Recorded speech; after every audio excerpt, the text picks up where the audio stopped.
You understand audio, and that's why I love you. I love audio. This episode, ladies and gentlemen, music. All day long. All day and all night long. It might get long, it might get a little bit out of control, but we're going to try to keep it on the rails. Stay tuned. Let us know what you think down below. And, shit. Yeah, you got to do that, buddy. Cheers. Check out this wicked intro. We'll see you in a second.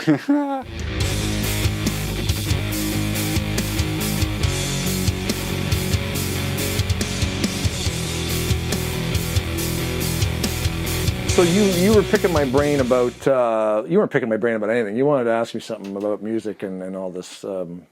What is in? What's in your 8-track player in your Honda Civic right now? Yeah, I do have a CD player in my Honda. I also have a 6 or 8 gigabyte stick, which I had to do some mad hacks on, because FAT32 doesn't see anything past 4 gigabytes. You can get around that, okay? I have a 16 gigabyte thing in my Honda, plays every gosh darn song imaginable. Well, which are the ones you're listening to right now? So see, I'm gonna exclude the USB stick because it holds 10,000 songs. You're saying what's in my actual CD player, because I do have CDs, and I will tell you which one it is. It's a sleep CD, of course. Doom, metal, gigantic sons of bitches. Sleep. Brand new album, The Sciences. It's not brand new anymore. It came out a couple of years ago. Shelly bought it for me for my birthday. Love you. She has to listen to Sleep. Do you know, are you familiar with Sleep? I am not. Because we both love heavy metal. You're into you're into a different kind of genre of metal. Yeah. You're going to Whitechapel shows. Yeah, that's the beautiful thing about metal, man. That's it. I love it all too. Like, I would totally go to a Slipknot show with you. I don't own any Slipknot. Oh man, went to Slipknot a couple of years ago. Knotfest tour in Toronto. Yeah. Well, and then we're watching Slipknot concerts on YouTube last week, 2 weeks ago, and Shelly's like, "These guys are amazing." I'm like, "Well, yeah." Oh yeah, they're gigantic. But it's like we never really. You can't listen to everybody. I'm sorry. I never got into Slipknot. We can certainly try. Oh, yeah, I'm definitely trying. I've been to many Crowbar concerts. I've been to a couple. Unfortunately, don't come to Canada a lot. But The Sciences from Sleep dropped. I can't remember what year it was, but I know the day. It was 4/20, because, Sleep is doom, and all Al Cisneros sings about is, the Druids, taking the ganja to the gods. Like, that's his whole thing. And he's got a bass sound. I saw a great meme depicting Al Cisneros' bass tone. Yeah. It had a picture of an artist, drew this cool picture. It was like a titan. This giant was the size of a mountain. Yeah. Right? And then you've got these little tiny people down here. And then the meme was on the giant titan, it said Al Cisneros' bass tone. And the little tiny people was my shitty car speakers. Because you do not have a clue on how his bass tone is bonkers. You need a vinyl, and you need Klipsch. I don't know if people are fans of Klipsch. Maybe I'm personally a fan of Klipsch. Klipsch Great sucks. speakers. If you have that thing set up, I could probably actually consume Al Cisneros' bass. He plays the same riff. He's been playing the same riff for 30 years. It's so heavy, man. I love it. It's all about how it sounds. It is. He's got a tone, he's got a groove, and he just Sonic Titan. Slipknot. That was another one. Man, Slipknot, I have We Are Not Your Kind, their newest album, in my CD player. Yeah, maybe I should ask Jono, hey man, what's in your CD player? Well, because I was kind of getting off on a tangent. I love Sleep, and that CD, I just keep putting it back in. Man, so... When did that album come out? Last year. See, it's funny how you ask us what we're recently listening to, and then it's stuff. Well, but it's like, for example, when .5, the Grey chapter came out, the previous Slipknot album. Did they call it the Grey chapter after Paul? You got it. Oh, okay. So that was a staple in my CD player for 5-6 years. Yeah, it's always in your top 3 rolls. It just sits there. The odd time I might throw something in, but it's always coming out, and Slipknot's always going back in. But We Are Not Your Kind, man. what I'd recommend, if you got an hour of time and a good pair of headphones, Yes. that's the perfect album to listen to. There's so much sonically that you're not going to get out of like, An MP3. A little set of, a little set of car speakers. Like you want to be able to really see, and you're talking about actually putting it in a CD player and plugging in a good set of headphones. And I mean, you can do. I mean, if Spotify, I doubt Apple it. Music, you're not. Obviously, you're not going to get the sound quality, but you're going to get some of the nuances. Like a lot of Slipknot stuff is very atmospheric. Mm-hmm. Like there's a lot, man. and I mean, imagine you're painting a picture of sound. Like, oh yeah, Slipknot's like they're Van Gogh to me. Have you ever watched a YouTuber named Rick Beato? No. I will send you the Slipknot episode he did. Yeah. He breaks down he has a series on his YouTube channel, and I've been watching him for a long time. He's like a sound engineer, musician. The guy's amazing. He's got an amazing YouTube channel. It's all music. Yeah. And he loves everything. He'll heavy metal, doesn't matter what it is. He'll break songs down. He has a series called Why This Song Is Awesome. Yeah. Episode number 1000. He's been around forever. And he did Duality. Yeah. And I'm like, and that's how Shelly and I got on the Slipknot concerts. And she's like, we should, I'm like, yes, we put on a concert. But he breaks down Duality. And like you're saying about painting a picture, he actually has the stems of the song. And he goes into just vocal tracks and just the whispers. And he's like, listen to that whisper. Oh, yeah. You can hear Corey doing like this stuff. And here's the thing, Corey got sober for that album. Oh, elaborate on that. I don't know Slipknot. Was he an alcoholic or something? Yes. Okay. There was a lot of stuff going on, especially like after, Relentless touring after their debut album. They did Ozfest and became huge. They used to open. Is that what blew them up? Was teaming up with Ozzy? Yeah, well, they at one point, like when they first really got going, they were opening for Coal Chamber. Okay. But exactly, so that Slipknot would play their set, but then all the fans would leave.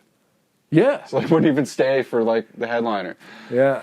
So I can elaborate on that a bit too in a second. Yeah, so Corey Taylor, he got sober, so like the whole like volume 3 in which Duality is on. Right.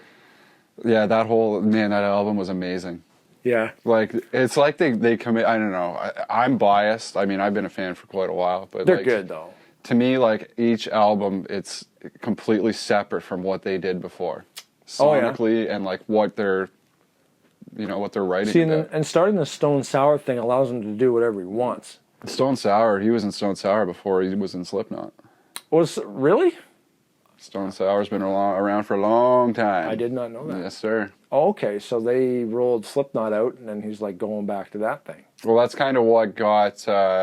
Because back in Iowa, I guess Corey, before he even got into Slipknot, like he'd be in Stone Sour, he'd show up to Slipknot shows, and I guess the one thing he would say is like, "One day I'm going to join this band." I'm learning stuff today. So he wasn't the initial lead vocalist for that band. No, for the life of me, honestly, I can't remember the guy's name that was the original vocalist. Was he good?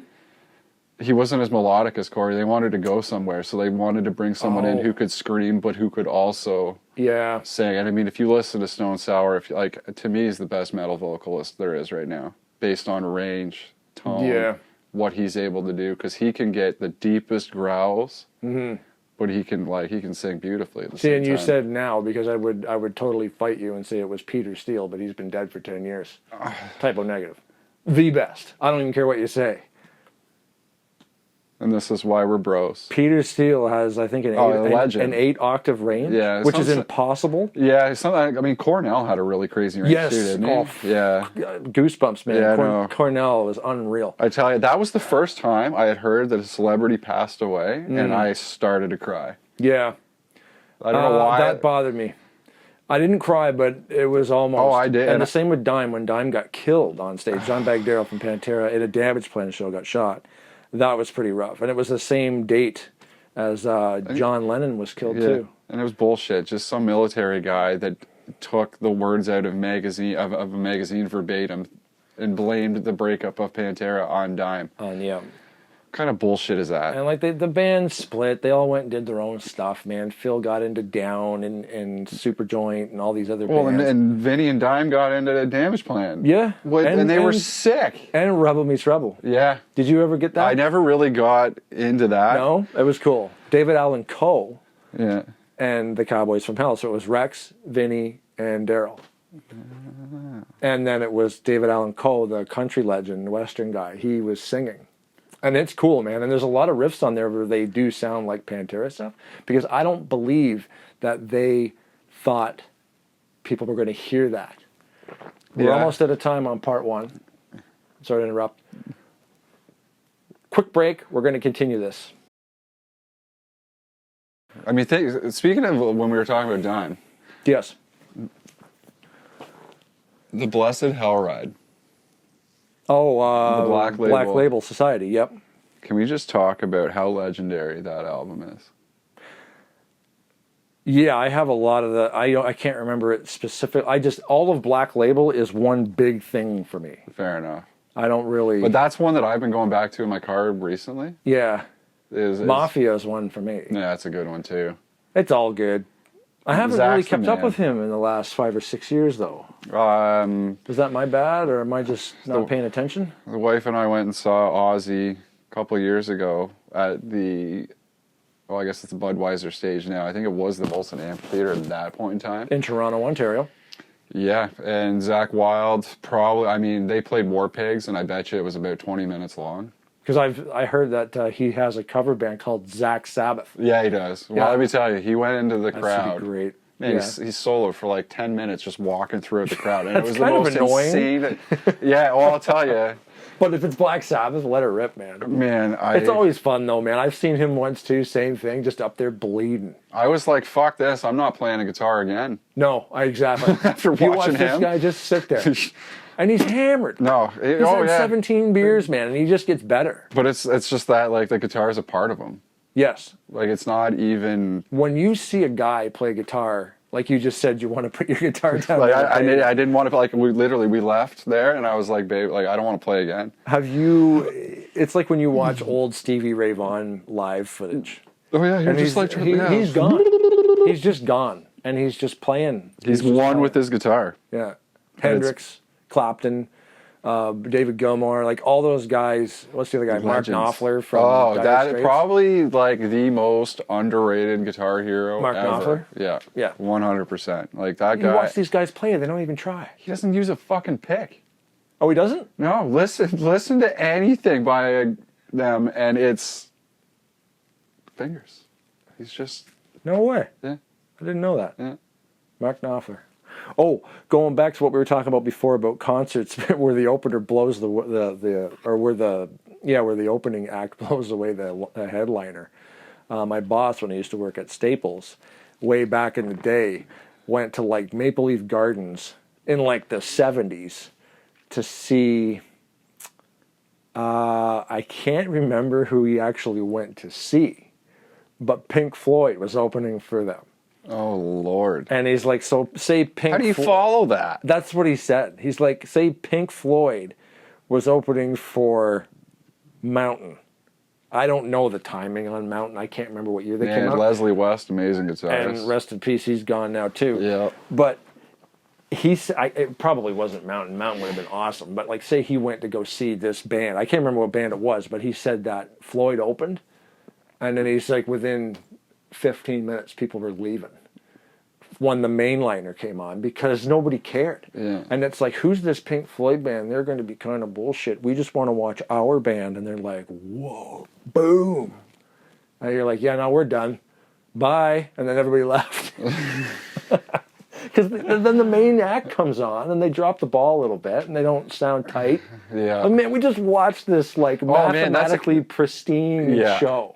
We're out of here. I We're mean, down. that's quite a kick in the dick. You can't follow Pink Floyd. It's impossible. Like you just said, too, with Slipknot opening for Cold Chamber, I'm like, what? Yeah. Like, Cold Chamber's fine. But like you said, when it comes to range and layers and just, like... I prefer Devil Driver myself. Yeah. My brother Ryan's a big fan of Parkway Drive. Yeah, I've listened to some of their... you know what? I wasn't expecting to be as heavy as they are. Yeah, I think they would be classified more gent. Yeah, more... Like Meshuggah. Love Meshuggah. Man, you want to Bleed by Meshuggah? Oh, yeah. Man. That song? Thomas Hawk gives bass drums nightmares. He Like, Bleed by Meshuggah. Listen to it. It is insane. Just listen to Meshuggah. There's a live show. Man, there's a live video. Live stuff is better than Oh, it's crazy. But I don't know how they do it live. It's insane. It's impossible. There's a drum cam video of Thomas Hawk playing Bleed. Yeah, I've seen it. It's just like... It's right behind him. And it looks like he's got 6 feet. I can't even. It's awesome. So who's a better drummer? Oh, God, here we go. Okay. I can't remember his name. What was his name? Thomas Hawk. Thomas Hawk. You got Gene Hoglan. You know who Gene Hoglan is? Yeah, oh, yeah. Or Chris Adler from Lamb of God. Because Hoglan is amazing. What's the name of that one band they have? That, Zimmer's Hole. Strapping Young Lad. Yeah. Death Clock. Metalocalypse. Man, we're gonna get it. We're gonna have a whole episode. Metalocalypse are coming out with a movie. Was Hoglan? I think Hoglan even drummed for Fear Factory. He's drummed for everybody. Yeah. That guy's amazing. Gene Hoglan is amazing. But it's just like mathematically, like Thomas Hawk is insane. Yes. It's like. Well, but they call Gene Hoglan the atomic clock because he doesn't miss. Yeah. To the millisecond, he'll perfect every time. The guy's better than a metronome, and that thing's not even human. Yeah, no kidding. So how not human is Gene Hoglan? What planet's he from? That's what we're asking. Gene, what planet are you from? Yeah, seriously. Why are you so good? Where are you from? And honestly, I don't understand why more people don't use a metronome. Elaborate. It just makes you more precise. It makes you more in time. It makes you more in tune. A lot of guys have an ego. They're like, oh, fuck, I don't need a metronome. See, yeah, play 4 minutes and let me see you play in time for 4 minutes straight. No, yeah, like, makes fucking... sense. I've tried using metronome, but I'm more of just a jam type guy. I think beep, bop, boop, beep, bop, boop. Like I tune that out, and then I'm like, oh, that didn't sync up at all with that metronome. I totally stopped listening. I just equate it to like the tapping on my foot. Mm-hmm. And so like for me, especially I use GarageBand on the iMac. So you use the metronome, and you can record your guitar, your bass, your vocals, whatever, and then you can use the smart drummer. Oh, okay. And that smart drummer will work with the metronome. It'll work with how you're playing the time, and it'll fill in the drums. So by yourself, you can build an entire song with every instrument. Yes. And you play bass and guitar, but then you don't have a drum set. So you can use the electronic. The smart drummer. It's absolutely incredible. Awesome. Like like Trent Reznor. Like, how do you think Nine Inch Nails records their albums? Like GarageBand. Pretty Hate Machine. Trent did it. Yeah. The whole thing by himself. I'll tell you. Have you ever seen The Social Network? That whole movie about he did the score for that. Man, it is worth watching that movie just to listen to the score. It was amazing. I'll tell you, I've heard the score because on Spotify I have Atticus Ross and Trent Reznor just on a thing. Can I also mention? No. Okay. Yes. Okay. Tenet, the Christopher Nolan movie. Haven't seen that yet either. Hey, buddy. Well, it got messed up with COVID. Yeah. Well, that's Hans Zimmer. No.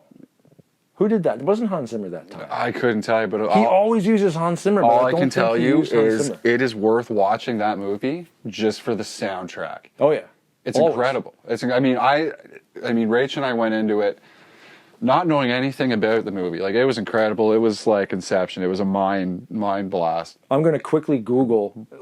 Absolutely. But it's a Nolan movie, so I went into it thinking. And Nolan always uses Hans Zimmer, but I'm pretty sure he didn't. We're going to find this out right away, but the movie was incredible. If you've got a good sound system in your living room or wherever you watch movies, check it out. Like, it is worth it just for the soundtrack alone. I knew it. Was it Zimmer? No. Oh. Have you seen... It's a silly question. Have you seen The Mandalorian? Ludwig Göransson? What's his name? Ludwig Göransson. He did the soundtrack for Tenet, and that's how I know that guy, because he did the soundtrack for The Mandalorian, which is also incredible. That whole score, amazing. Pull that guy up on Spotify, dude, and listen to his shit. He's amazing. Absolutely. I love how we went from metal to orchestra. This is what happens. This is what happens down in a hole, ladies and gentlemen. We start off with we kind of have an idea what we're going to talk about, and then this happens. It is weird, and it's episode number 1, so it only seems fitting. Can I just take a few seconds to recommend a new track that was just released not too long ago? I told you I was going to prompt you. I have my first tattoo that I ever got was lyrics to a song by a band called Times of Grace. That's okay.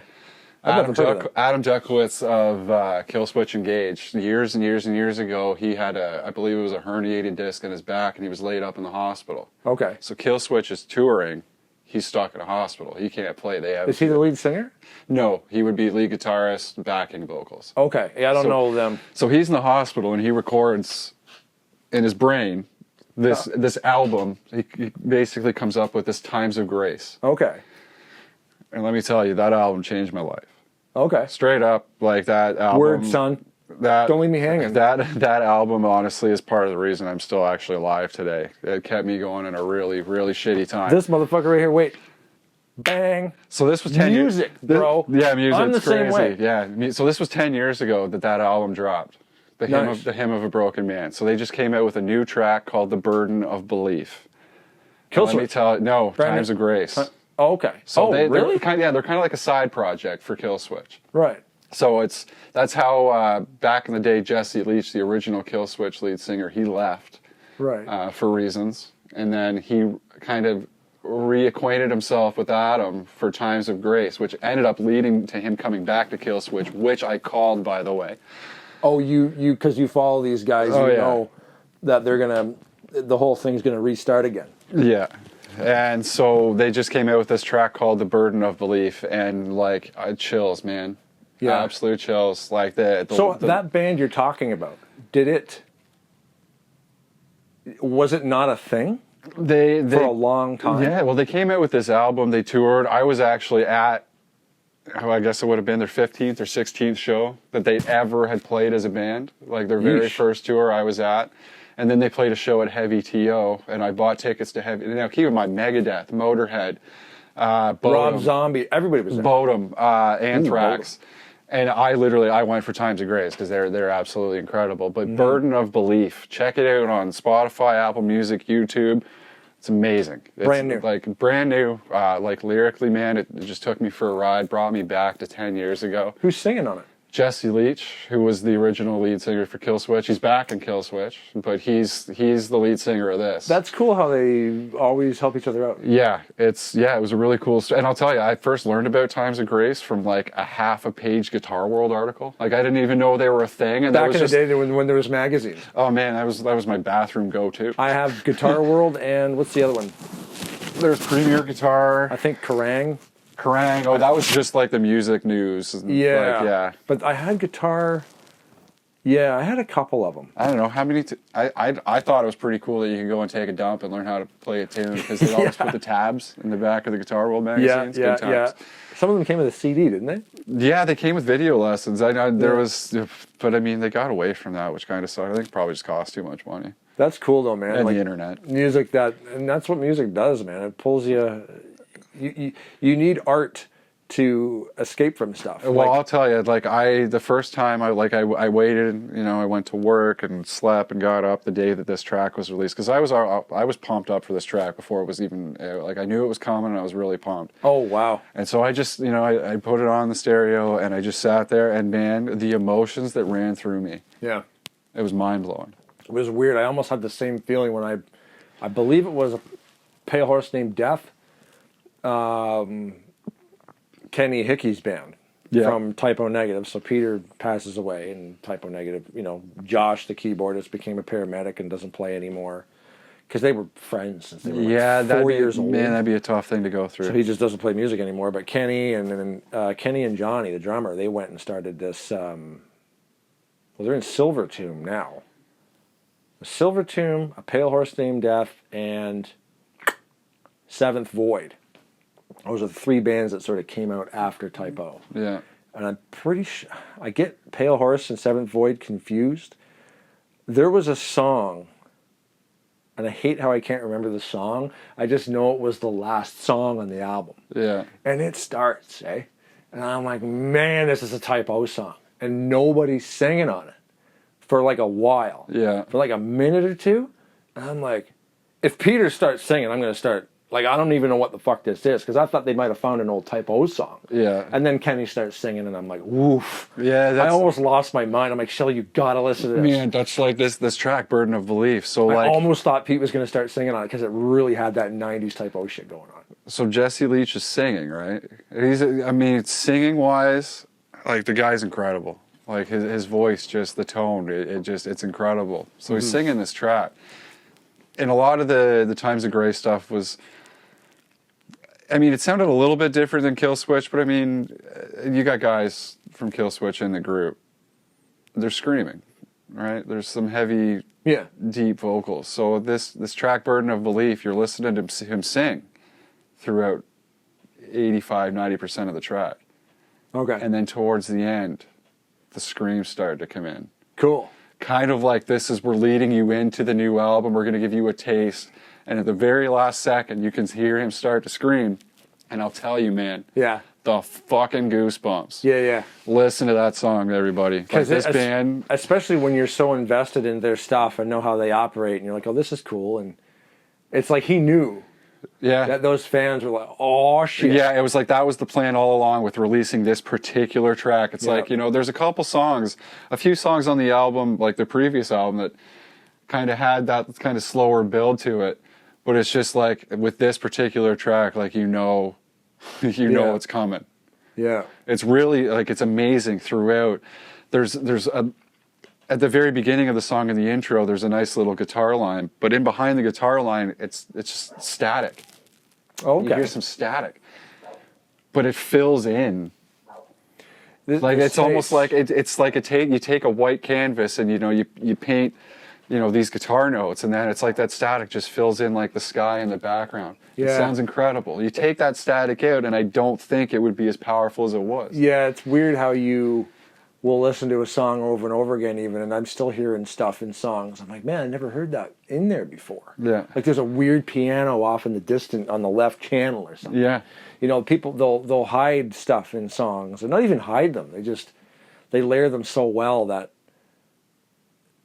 it requires multiple listens. Yeah, well, sometimes things are hidden. For example, okay, Everlong. He's got an example, everybody. Everlong by the Foo Fighters. If anybody can tell me what Dave Grohl is reading during that breakdown part, like I swear to God, I'll buy you dinner. What do you mean? When you get to the little breakdown part after the second chorus, that's Everlong, right? Yeah, but it gets to like a little breakdown part that builds up before it gets towards the crescendo at the end of the song. Okay. And if you listen, you could hear Dave Grohl reading something. Oh. But nobody knows what it is. Oh, okay. So if anybody can tell me, I'll buy you dinner. Okay, because now I have to listen to Everlong again. See, to me, I've only heard it a million times, never heard that. Down in a hole, ladies and gentlemen, this is the type of stuff we talk about. This is what happens. Episode number 1, too, ended up being about half an hour long. We've got some emails, though. Remember in previous episode, we asked you guys to send us some emails if you happen to be fans of the show. And we've got one. You want me to read it? Okay. All right. So send your emails to our email address, and we'll read them on the air. I didn't even realize we had that posted yet. Oh, we've got an email address, man. Just send emails to it. Okay. Yes. Send us emails, people. Just straight to that email address. All right. So what do we got? Dear Blaine and Jono, how are you? I'm well, personally. Thank you. I'm pretty good too, thanks. We hope you are well also. I hope this leather finds you well. Well, it has. Yeah. Via our email. I have been working a lot in the machine shop over the winter. I picked up arc welding, and I'm doing pretty good with it. Susan is doing well. I asked her if she wanted me to write anything in the letter for her, and she just replied, "Who the fuck are you talking about?" What a kidder, that's Susan. Anyway, I hope everything at the haberdashery is still going well, and all your collections of fine china are still growing. I have to be going. I can hear Susan lubing up the strap-on. Sincerely, James K. Steele III. James, you're probably... James K. Steele. I think we need to make shirts. We probably... Man, I just need a sip of this beer. There's a sip left. You have been watching Down in the Hole. Thank you very much for joining, ladies and gentlemen. And this one is episode number 1. If you want to see more, you can always come back. Please There's do. an easy way to be notified. I think you just like hit that subscribe thing and there's a little bell. You ding that little What's bell. the bell do? Notifications. It says, hey, we dropped a new video and you can come check it out, comment. If that's what you want to do, let it rip. People know how to use YouTube. They really do. And so do we, because we're posting videos on it. We were up above it, and now we're down in it. This is down in a hole. And it only took us an hour and a half to drink one of those. But I think it worked out well. Take care, everybody. Thank you for watching.